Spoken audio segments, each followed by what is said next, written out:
A nova Guerra Fria está cada vez mais clara, né, diante do mundo. A briga pela hegemonia global está evidente. Estados Unidos e China estão medindo forças. Trump iniciou o seu projeto de Make America Great Again, né? Colocar os Estados Unidos como prioridade da sua política. E a reindustrialização forçada dos Estados Unidos é o que está em jogo aqui. Não somente isso, mas o mundo da economia, né, pessoal do mercado financeiro, tem falado muito sobre Trump está forçando uma nova Bretton Woods, Trump está vendo a desdolarização da economia mundial, pela força que os BRICS estão exercendo, talvez os instrumentos de pressão e também de bloqueio de sanções, que, a exemplo, o SWIFT, não tenha mais tanto efeito diante do que teve ali no início da guerra da Ucrânia, onde a Rússia foi taxada, banida, punida, inclusive com o SWIFT, né, aquela tecnologia de remessas internacionais. E a China passou a negociar com a sua moeda, o renminbi, né, a yuan digital, de igual modo a Rússia. E aí tem a ideia de uma CBDC, que poderia contornar esse sistema, essa hegemonia do sistema financeiro global dominado pelos Estados Unidos pelo poder do dólar. Mas o que pode acontecer com essa guerra de taxações? Neste momento em que eu gravo este vídeo, no dia 9, às 15 horas, saiu a notícia de que a Casa Branca aliviou as taxações para todos os países em um período de tempo, mas aumentou a taxação para a China. A China agora está sendo taxada em alguns produtos, não são em todos os produtos, até onde eu li, em alguns produtos na casa de 125%. Aqui acabou de sair uma matéria, eu estou olhando aqui, a decisão ocorre logo após Pequim retaliar contra o aumento anterior de tarifas de Washington. Então o que acontece é que a China está jogando de dois modos, né? Os Estados Unidos. Eu vou explicar pontualmente o que eu entendo que o Trump quer fazer. Ele é um grande jogador. Não estou com isso concordando ou discordando. Só estou falando, o Trump é um grande jogador. Ele não é bobo. Ele sabe o que ele está fazendo. Então, diante das tarifações, e a própria China durante muito tempo foi protegida com o título de país em desenvolvimento, foi protegida pela OMS. Mas o Trump ele está forçando o fim da ordem multilateral. Ele está forçando o fim do neoliberalismo, né, desse multilateralismo do mercado. Ele está forçando. Por quê? Não dá mais para ele tentar reindustrializar a economia norte-americana e ficar na mão dos globalistas, que fizeram o milagre econômico chinês. E não dá para ver, cada vez mais e mais, os bilionários norte-americanos apoiarem as suas produções na China, importando para os Estados Unidos e vendo os produtos norte-americanos em taxação. Não dá para ver a OMC, que é uma organização que funciona nos moldes de Davos, se a China, que é um país de regime totalitário, em uma economia liberal, em uma economia, né, global. Então não dá para funcionar no molde do que o Trump entende como modelo de Estados Unidos como hegemonia global, nos moldes de Davos, precisa ser nos moldes Mar-a-Lago. Então o Trump está forçando o que pode levar a uma quebra da economia global e reposicionar o dólar como uma moeda, voltar a ser a moeda de hegemonia global, e nós sabemos que o dólar hoje é a grande moeda de referência no mundo, moeda de reserva, etc. Mas isso está passando, isso está mudando. E os próprios globalistas estão com este plano. O Trump sabe muito bem que está em jogo tecnologia, ele sabe que é inteligência artificial, ele sabe que é a nova indústria com inteligência artificial, com os humanoides, ok? A indústria espacial.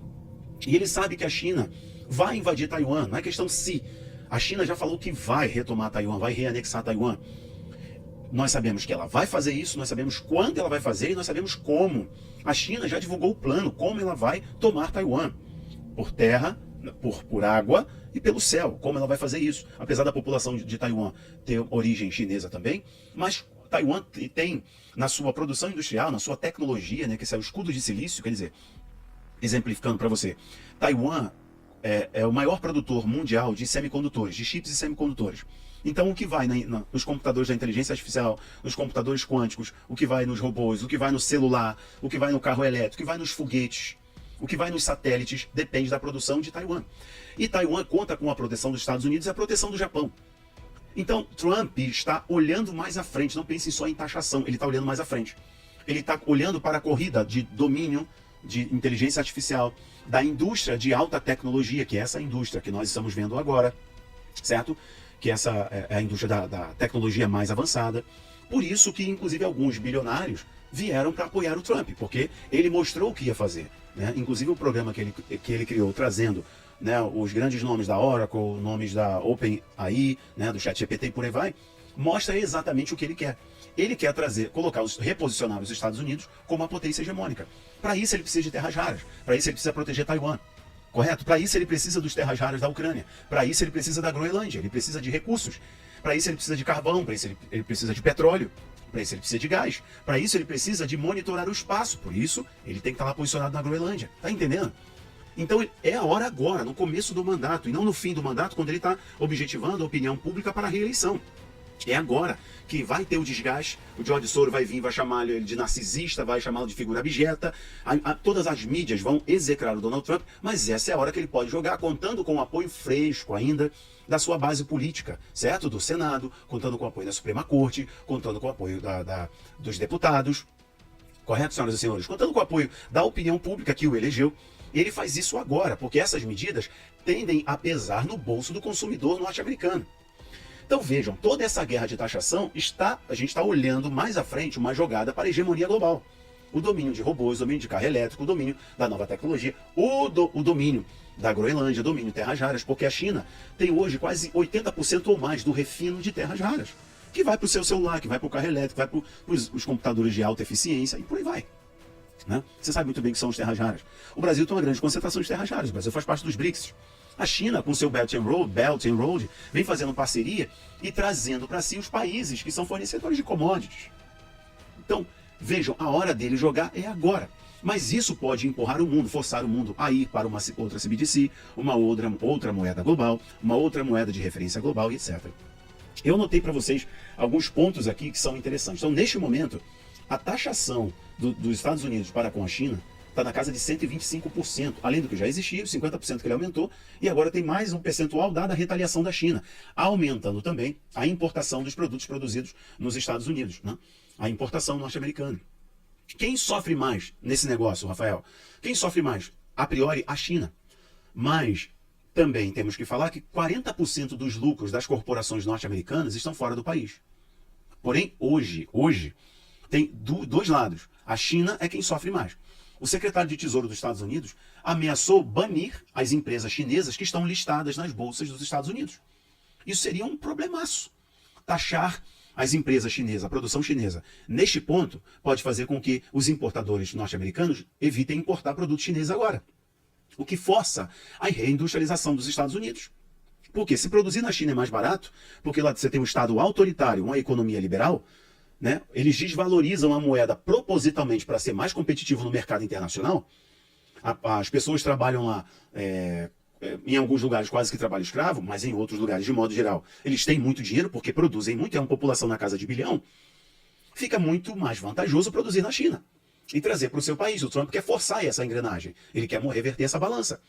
Então, o que faz com que, se de fato essas tarifações prosseguirem, o importador americano ele vai pensar duas vezes. Vai encarecer para o cidadão norte-americano, para o consumidor norte-americano. Mas, ao mesmo tempo, força a reindustrialização dos Estados Unidos. O Trump vem na sua rede social dizendo venha produzir nos Estados Unidos. Volte a sua empresa para os Estados Unidos, assim como a Apple e as grandes corporações. Volte para os Estados Unidos. O que ele está fazendo? Ele percebeu que depois que a China entrou no mercado internacional, com o fenômeno da globalização, etc., no final da década de 90 ali, né, início da década de 90 e principalmente nos anos 2000, foi um boom das commodities. Foi um boom global. O Brasil e o PT se aproveitou disso na primeira eleição do Lula, que era o boom das commodities. Era um rio de dinheiro entrando no Brasil. Mas para os Estados Unidos foi uma fuga de emprego muito grande. Tem um estudo que saiu recentemente dizendo que quase 3 milhões de pessoas nos Estados Unidos perderam seu emprego, principalmente de classe média, porque as empresas saíram dos Estados Unidos, fecharam as operações dos Estados Unidos e tem só escritório de importação, porque produzem na China. Então o Trump quer fazer esse efeito contrário. É forçado, mas ele está visando o quê? Negociação. À medida que, neste momento, quando eu gravo vídeo, tem anúncio de que a União Europeia se prepara para anunciar uma taxação de 25% em alguns produtos dos Estados Unidos, em determinados produtos dos Estados Unidos. Mas o Trump já anunciou que vai aliviar durante um tempo para os outros países, porque todos os outros países, a exemplo da Coreia do Sul, a exemplo do México, a exemplo do Canadá, quando teve a taxação do alumínio, a taxação do aço canadense, o Canadá ameaçou retaliar, foi lá e não, vamos negociar. Negociou com o Trump. O México do mesmo jeito. Lembra do presidente colombiano? O que aconteceu? Rapidinho ele veio a público, não é bem assim não, nós vamos aceitar as taxas. Por que está acontecendo? O Trump, ele quer a remodelagem dos organismos multilaterais, como por exemplo a OMC, o FMI, etc. Então, pode ser o fim da ordem. O Trump está forçando uma nova ordem internacional. Ele quer quebrar essa ordem mundial para manter os Estados Unidos no topo, na hegemonia. E ele sabe que se não fizer isso agora, né, a China vai realmente assumir a hegemonia global com parcerias com países aí, produtores de petróleo, etc. Né? Olha aqui. Falei sobre Bretton Woods, é um ponto que vocês devem pensar. Lá quando foi naquela convenção, né, em 44, que foi estabelecida ali, né, o dólar como uma moeda global, pareada no ouro. Mas depois Nixon, ele quebrou isso, né, com o Nixon Shock, ele quebrou o padrão ouro. Agora a moeda de referência não teria mais um lastro, não teria mais apoiada na onça do ouro, mas sim na confiança. Então o dólar, ele teria um valor a partir da sua confiança, se tornou uma moeda de reserva global, não mais a partir do lastro, mas da ideia do fiat, de uma moeda em que se tem o seu valor baseado na confiança e não de fato em reserva do ouro, etc. Né? Então aí, a dívida norte-americana explodiu, como acontece agora, né? E quem tem mais títulos, né, em termos de país, quem tem mais título da dívida norte-americana é a China. E a China, inclusive agora, para tentar retaliar os Estados Unidos com essa taxação, a China está queimando os títulos da dívida pública dos Estados Unidos. Título da dívida pública, só para você entender, tipo assim, os Estados Unidos, eles podem gastar muito mais do que tem. Então, eles emitem seus papéis. E os países compram esses papéis, né? O título da dívida norte-americana. E a China tem muito. Na casa de 800 bilhões. Se não falha a minha memória aqui.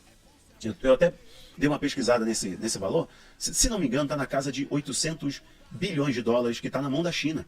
Né? Ó, só a China detém cerca de 800 bilhões em títulos da dívida pública americana. Então, o que acontece é que a China agora está torrando isso. Só que ela não vai jogar isso na lona. Ok? Porque é queimar dinheiro. Então, ela não vai jogar isso na lona. Então agora o mercado está uma confusão gigante. As cenas dos próximos capítulos é o que nós queremos ver. O Trump tem esse jeito de negociar e ele está já visando o meio termo. Ele está buscando já esse meio termo. Então a China tende a pressionar isso. Os Estados Unidos querem a saída da OMC ou a mudança dos parâmetros da OMC. Tanto que, na indicação dos juízes da OMC, o Trump embargou. O Trump embargou a indicação de novos juízes da OMC, porque a OMC age descaradamente protegendo os países em desenvolvimento. E a China é a segunda maior economia do mundo. E todo mundo sabe que a OMC, em várias situações, protegeu a China, como também já protegeu os Estados Unidos historicamente. Né?